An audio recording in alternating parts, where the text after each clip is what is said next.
Hello, and welcome to the Why We Argue podcast. I'm Robert Talisse, your host. I'm professor of philosophy at Vanderbilt University. Why We Argue is produced by Humility and Conviction in Public Life, a project based at the University of Connecticut, which explores how to balance our deepest commitments with open-mindedness, a respect for reasons, and intellectual humility. The series, which is made possible by generous funding from the John Templeton Foundation, features brief discussions with publicly minded thinkers about the state of civil discourse in contemporary democracy. Today, my guest is Paul C. Taylor. Paul is Associate Professor of Philosophy and African American Studies, Head of the Department of African American Studies, and Associate Dean for Undergraduate Studies in the College of the Liberal Arts at the Pennsylvania State University. He is the author of multiple scholarly articles and several books, including most recently a book titled On Obama from 2015 and a more recent book titled Black is Beautiful, A Philosophy of Black Aesthetics, which appeared in 2016. Hi, Paul. Professor Talisse, it's a pleasure to talk to you. It's great to talk to you, too. So, following the election of Barack Obama the first time around, you'll remember there was a lot of talk about America having achieved a post-racial state of affairs. But I suspect you will agree, that narrative, for whatever it was worth, has now been, I think, pretty decisively derailed. The most recent presidential election seems to have involved a good deal of racially and ethnically intoned rhetoric sometimes overt, sometimes not overt, and sometimes in between, that is overt in some ways and implicit in others. And perhaps the slogan, Make America Great Again, is an example of the latter. There are lots of other problems that are surrounding this tendency in public discourse that seem very troubling. But what do you think? What do you think about the state of our public discourse these days? Well, I'm sorry to confess that I'm pretty profoundly saddened by the state of our public discourse. This will not surprise you. I mean, one thing to say is the sort of disclaimer, is to offer the sort of disclaimer one often hears in contexts like this, that public discourse exists in lots of different contexts and settings and has many different participants in different places, and so it's useful to be clear about which bits of it one is concerned with. There are some places in which public discourse is thriving and encouraging in productive ways. One, depending on one's orientation, one might think some of the town halls we've seen are like this. One might think the Twitterverse is like this. But by and large, if one tries to think about something like U.S. national public discourse of the sort that one gets from big media concerns in the nightly news or whatever it is, it's hard not to be distressed, I think. And what do you think are the most, where there is cause for distress? What do you have a diagnosis of? It's not simply, well, maybe it is. It's not simply the views being expressed, or is it? Well, the views don't help, right? But it's the views, it's the peculiar orientation to the work of exchanging and offering views. And this is something I've learned to think about under the tutelage of your own writing and others of your colleagues like Jose Medina. Mm-hmm. And it's the way the views we're hearing express an orientation to a couple of generations of what one might have thought of as moral progress, right? And you signal this in your appeal to the slogan of "Make America Great Again," right? There's an orientation to time there that requires interrogation, right? If we're talking about again, then what's the first greatness that we're interested in? And depending on who you are, right, the America some other person thinks is great might not be great for you, and that possibility seems to have disappeared in lots of ways and lots of places from our public discourse, right? This relates to the question about post-racialism, right? So for many people, one of the attractions of post-racial discourse was that it enabled us, it encouraged us to adopt a kind of amnesiac posture, right? To be post-racial is to absolve oneself of the burden of thinking about the U.S.'s tortured racial history, right? We don't have to think about that stuff anymore. We solved it. We got an African-American president or a black president, depending on how you think of the former president's racial identification. And so the real appeal of that notion of post-racialism for some people, critics and advocates alike, depending on who you talk to, is that it freed us from some things that we preferred not to dwell on. And the idea of making America great again in the particular way we've been invited to recently shows us one fruit of that way of approaching our history, right? We can think of greatness in a seamlessly triumphalist fashion instead of in the more complicated way that we probably should. Right. And again, I guess there is a, in philosophers, we're great at developing these new colloquial sounding terms, but turning them into technical terms. So there's a dog whistle element to the slogan, isn't there? Make America Great Again isn't merely a slogan that allows the audience members, such as they are, to fill in the great features of whatever the past that's being referenced is, and so it allows you to put your own content in. But do you think that the slogan has a kind of a particular appeal or a sort of winking reference to the time before the country had made changes that to you and I both seemed like moral progress, but to, I suspect, many of our fellow citizens look like a wrong turn? Sure. Oh, sure. I think it does. But one thing that's interesting about this for me right now is that the dog whistle doesn't function in the same way that it used to, right? It used to be the case that the dog whistle would do all the work. Right. Right. And you didn't have to say anymore. Now the dog whistle is attended by explicit, in some cases, invocations of the kinds of political commitments that the dog whistle was meant to mask or obscure, right, or stand in for, right? You do the dog whistle, and then in the next breath you say something about how all Mexicans are criminals or whatever it is, right? Mm-hmm. And that's new and interesting. And to me, what marks that as a repudiation of a certain kind of moral progress is not just that it turns its back on particular moral judgments about the worth of certain kinds of people, for example, but that it refuses, and this is the thing I say I'm grateful to have learned from your writing. I appreciate that. It refuses a picture of what democratic life is like, right? Democratic citizenship requires many people think, not all of us, requires the cultivation of certain kinds of virtues, and some of those virtues have to do with engaging with our fellows in certain ways, right? And having a certain kind of humility about the postures we adopt in public and a willingness to engage with others in a responsible fashion. And that's eroded considerably in all sorts of ways, right? And so that's an underappreciated dimension of this very peculiar moment we find ourselves in, for me, right? In particular, this resonates for me because of the place where I find myself, right? I'm doing most of my work nowadays is in the halls of administration in a great public university, in the liberal arts college of a great public university.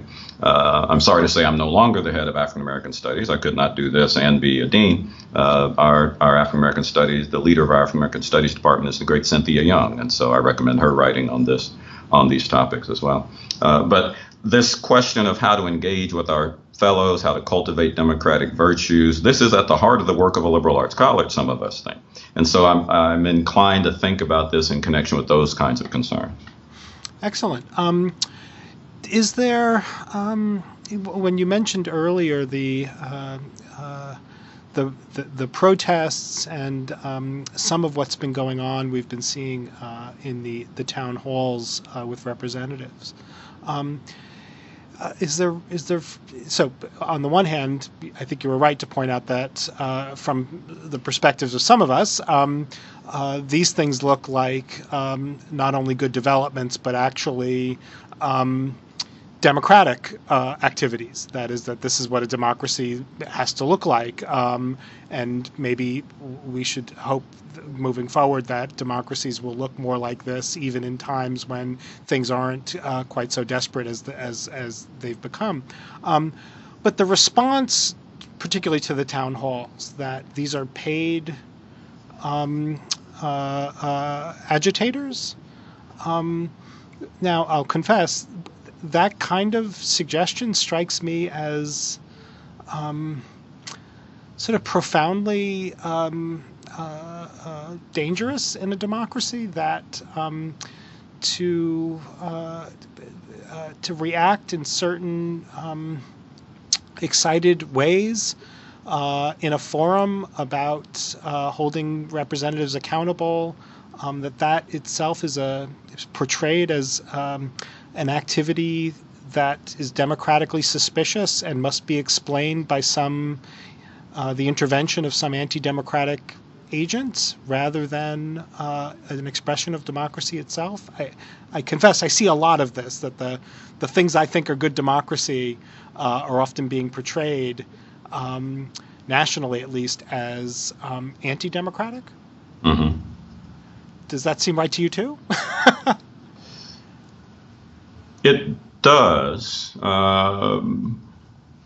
It does, but the worry, I confess, the worry gets a little traction with me because of the degree to which our political practices have become detached from the ethos that's meant to inform our politics, right? We think of ourselves as a democratic nation or society or community. Some people wouldn't want to talk about it in nation terms. Right. But for many people, the way to cash out that claim is entirely in terms of formal political structures.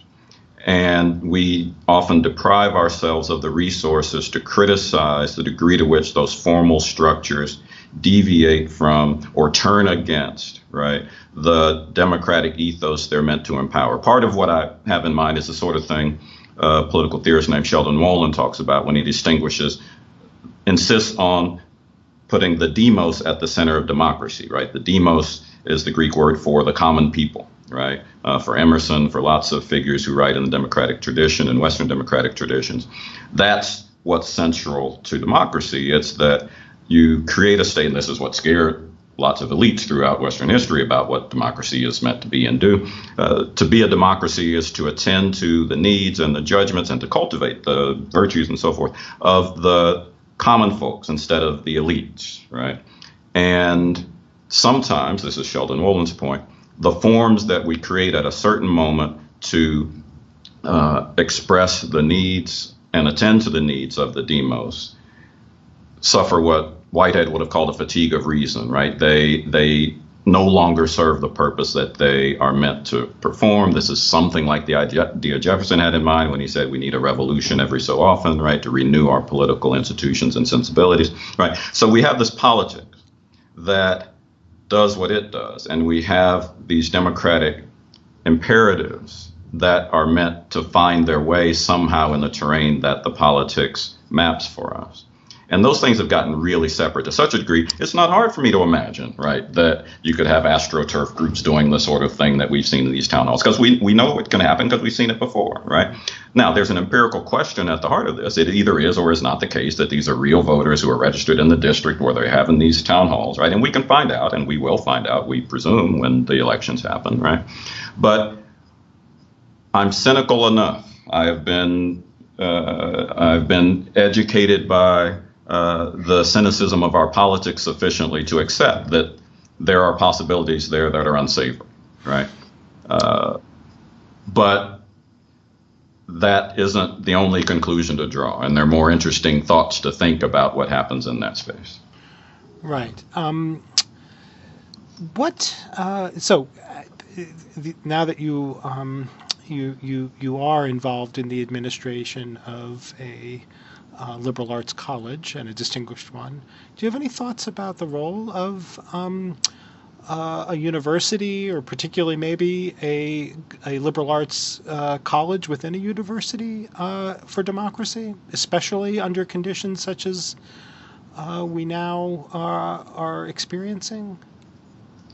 I try to have these thoughts. I fear I will be inarticulate about this because I have been dismayed at the way these thoughts are received in certain Oh no. spaces. So, I mean, here's how I think of the work of the liberal arts. I'm one of these people who thinks that the liberal arts enterprise is the soul of the higher ed sector and enterprise, right? It is wonderful that we have schools to educate engineers and business folk, right?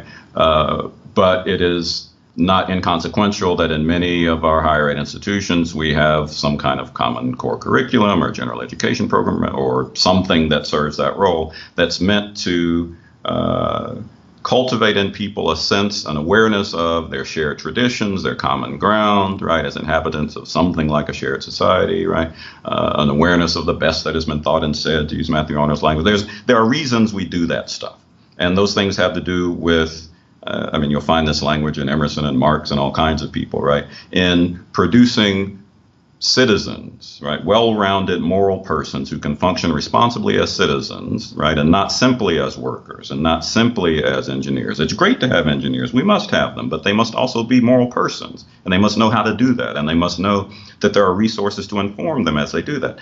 I think that's what liberal arts institutions are for. And I think also that liberal arts colleges ought to take seriously the notion of what a college is. And a college is, and this is buried in the etymology of the word, a college is a community of a certain kind. It is an intellectual community, yes, but it is also a community. And communities do more than attend to the cognitive development of their participants, right? To be a community is to have people belong in certain ways and to affirm their belonging and to cultivate their sense of themselves as members of this shared enterprise. That's what colleges are for. And a college in a democracy does all of that, I think, in the context of this work of cultivating democratic virtues. And then, right, the enterprise I've just described finds itself in a place in which people are putting flyers up on the walls, right, without permission or provocation, saying, this is for Americans, right? Our American resources should be for American students. All you other people go home, right? Or more hateful or worrisome things than that, right? Variations on the Make America Great theme, but with the racial undertones of that theme explicitly laid out, right? Or swastikas painted on plates, right? So we see these things entering this space that's meant to be a haven for the free exchange of ideas and so forth. And more often than I would like, I have found that our higher ed institutions seem not to have or want to use the resources at their disposal to engage responsibly with this moment, right? That is distressing to me, but maybe that just marks out the scope of the work. Maybe this is just what the work feels like. We have to make these institutions do this work and not expect them to do it sort of automatically. So. Right, and is there a worry that the picture that you began with of the nature and role and objectives of liberal arts education for in a democratic society, which, as you know, I'm fully on board with. Is there worry, though, that those ideals and values and norms and commitments can be co-opted in particular ways? So I'm thinking especially about the guy with the very long Greek last name I'm not going to be able to pronounce correctly, Milo, who when in Berkeley, when people were objecting to his invitation to campus, there was a pushback that seemed to help itself to some of those very ideals, right? The free exchange of ideas, the university being an open space for even, radically right-wing voices. The worries that we hear in less urgent circumstances that under the guise of the marketplace of ideas or the free exchange of ideas or intellectual community, universities and colleges are in fact these terribly biased centers for progressives to indoctrinate young minds. Is there a worry about that? Well, there are many worries, I imagine, but say a little bit more about precisely the thing. That the story that we tell about the role of the liberal arts institution in a democracy, it's very easy to tell that story. It's not always very easy to articulate it in the very precise and attractive way you did a moment ago. But I take it that this portrayal of the role of the liberal arts in a democratic society is something that it would be hard to find much dissent about among liberal arts professors. But that portrayal, I think, has a vulnerability to it, that because it sounds so right on to us, it also is easily co-optable for quite different sorts of purposes. Like, I have a colleague who wrote a book many years ago about new voices of white nationalism in the United States. Her name is Carol Swain. And one of the things that she thematizes in that book is the predominance of the talk, or the prevalence of the talk of diversity in white nationalist literature. And it looks as if there's a sort of conceptual battle being fought, that it's not simply there are liberal, democratic, progressive ideals, and then there are ideals that deny those liberal, democratic, progressive ideals, and they're the people on the other side, or people who are alt-right, or people who are radically conservative, but that both of these discourses seem to employ a lot of the same words, not the same concepts, but the same words, and articulating the open-mindedness and the articulating even the sort of run of I was going to say run-of-the-mill Millian ideas, articulating those ideas in a way that isn't susceptible to co-optation and the charge that it's just liberal progressive professors patting themselves on the back for being inclusive, when really what they mean is the silencing of the radical opposition. Right. I see a problem that I haven't been able to put my own mind around, unfortunately. But it looks like there are concepts that are easily repurposable, or that can be easily repurposed. That's surely right, and we've already seen that at work. In certain ways, what we're seeing now is the fruit of 30 or 40 years of that, right? The King Day holiday is the fruit of that in a certain way, right? The very peculiar way certain conservative Republicans deal with the legacy of Rosa Parks every year, right? Facing the way, not every year, but when they bother to think about it, facing her lifelong activism and characterizing her in very different ways, very peculiar ways. So co-optation is a standing danger. Which is why it's important that the kind of liberal, democratic, liberal in the philosophical sense, right, not in a sort of narrow political sense, commitment to the free exchange of ideas and that sort of thing, that a liberal democratic sensibility be wedded to a rigorous engagement with an interrogation of our historical context, right? So it's not just an abstract flattening out of difference, right? And appeal for bland equivalence, right? So I have my opinion and you have your opinion. We both have a right to our opinion, and we should all exchange our views, and that's right. Some opinions are better than others, right? That's why we make arguments, right? That's why we have people who can tell us the stories about how we got where we are, right? And part of the burden of institutions of higher education and other kinds of institutions, not just us, right, is to, again, I'm sorry to use this language so much, but cultivate the kinds of virtues, right, citizenly virtues, right, that encourage people to attend to that dimension of what they're about, right? Here's an example, right? So when we started using phrases like Black Lives Matter, one of the immediate responses to that was, well, all lives matter, so why are you focusing on this thing, right? To which, right, for some folks, lots of folks, the stunningly obvious response was, yes, we know all lives matter, but some of y'all don't know this. And so we have to remind you about the ones that don't, right? So think about the structure of that engagement, right? You turn a particular claim about how to pursue justice in a particular context, right? An historically freighted context, right? You turn that into a bland, right, open-ended, abstract claim about the worth of human life, right? And a claim that would be undeniable. I mean, and a claim that's undeniable. Yeah, that's right. It's vacuous, so, it's trivially true. I mean, not that it's a trivial truth, but it's something that nobody would contest.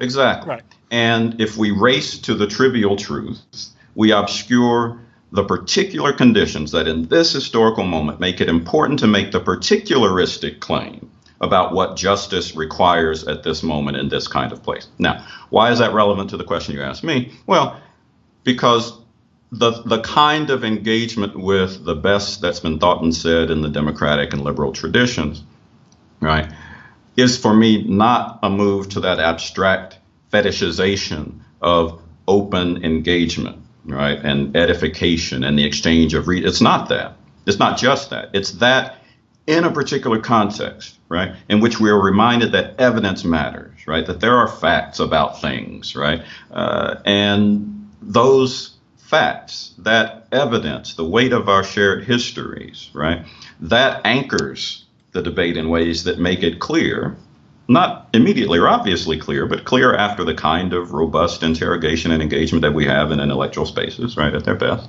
right, to make it clear that some opinions are better than others. And so the burden of creating and sustaining and protecting the spaces in which we can engage each other is not the burden of creating an opportunity for every opinion to be heard, period, right? It's for every opinion to be heard, right? And this is the good million point, right? Mm-hmm. So that we can then sort through them, right? And figure out which ones we really ought to endorse, right? After some reflective engagement, right?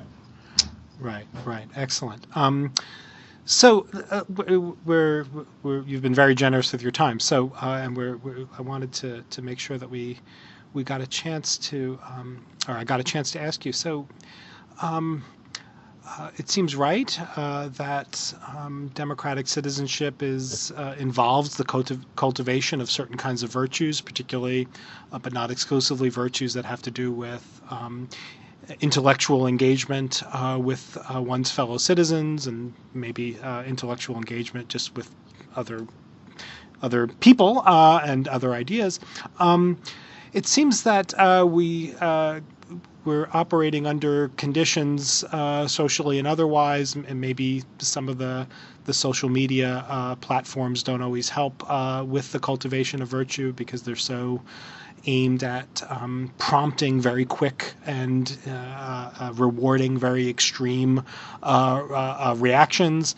Do you have any sense of what kind of advice would you give to citizens who might want to try to think about how to better cultivate within themselves and the people around them the kinds of virtues that you think are so crucial? Oh, good heavens. You want me to give advice? I don't think philosophers are asked advice often enough, to be honest with you. Well, I think if we were asked more often, we would quickly disqualify ourselves as responsible respondents. But, well, I mean, I hesitate to call it advice. I'll say a couple of things from the perspective that I've been encouraged to develop in the work that I do in and around critical race theory. Right? Perfect. Yeah, that would be great. I mean, one thing that's essential and that emerges clearly from the best work in critical race theory is that social life is dynamic. John Dewey once wrote that society is one word but many things, right? And those things change over time. Social life is dynamic, and the forms and the structures that we're used to change radically and change faster than they ever have before. And we can see this very clearly when it comes to race. So if you think about race, what people used to call race relations, some of us refuse that way of thinking about it for reasons I won't bore you with. But if you think about racial politics in the U.S., by appeal to old models where you have, what some of us call the black-white binary, right? Then it's clear you're going to miss a whole lot of stuff that's going on, especially now, right, with the way certain characters in our political discourse are racialized, right? The terrorist is a racialized figure. That's not about the black-white binary, right? Mm-hmm. The illegal immigrant, the illegal alien, we used to say, is a character who's racialized. That's not about the black-white binary. That's about some other things. And so we have to be attentive to the ways in which our social environments change and the ways in which those changes require changes in our mode of engagement, right, and response. And this is perhaps nowhere more clear than in our new president's administration, right? We have high-profile African-American figures around him, not a lot of them, but a few, in light of which it's very difficult to think simply about, right, white privilege versus some anti-black stuff. That stuff is there too, and it gets mobilized in very complicated ways, and some less complicated ways.